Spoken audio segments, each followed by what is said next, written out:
আচ্ছা, তোরা যে রিলেশন করস, এই রিলেশন কেমনে করস ভাই?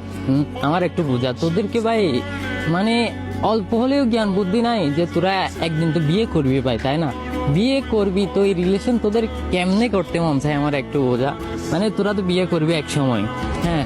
তোরা দেখ, তোরা ওই মেয়েটার সাথে কথা বলার জন্য তোরা ভালো করে বন্ধুর সাথে মিশস না, আড্ডা দিয়ে গেলে বন্ধুর সাইড হয়ে যাস তোরা।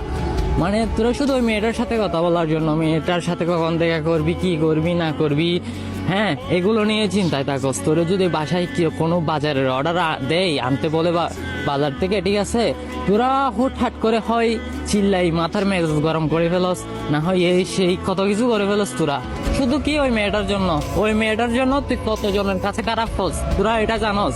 হ্যাঁ, বন্ধু বান্ধবের কাছে তোরা খারাপ হয়ে যাস শুধু ওই মেয়েটার জন্য। তোরা মা বাবার সাথে ভাই খারাপ আচরণ করস, মানে তোদের মাথার মেজাজ গরম হয়ে যায়, ঠিক আছে? তোরা একটু চিন্তা কর, তোরা যখন রিলেশন করতি না তখন তোরা কিরকম ছিলি, আর এখন কিরকম। এখন তোদের মাথার মেজাজটা একদম গরম, ঠিক আছে? কেউ একটা কথা বারবার জিজ্ঞেস করলে তোদের ওইটা মেজাজ গরম হয়ে যায়। আগে কেউ একটা কথা বারবার জিজ্ঞেস করলে ওইটা নিয়ে হয়তো মজা করতি বা হাসাহাসি করতি, এখন কেউ একটা কথা তোরে দুইবার বলতে পারে না, তুই গরম হয়ে যাস। মানে তোদের আসলে মেজাজটা কিরকম হয়ে গেছে তোরা একটু চিন্তা কর। খোদাই মেয়ের পিছনে না ঘুরে তোরা আবার নিজের কেরিয়ারটা ঠিক কর, ঠিক আছে? তুই তো এমনিতেই বেকার পড়ে আসস, তুই নিজের ভবিষ্যৎ নিয়ে একটু চিন্তা কর।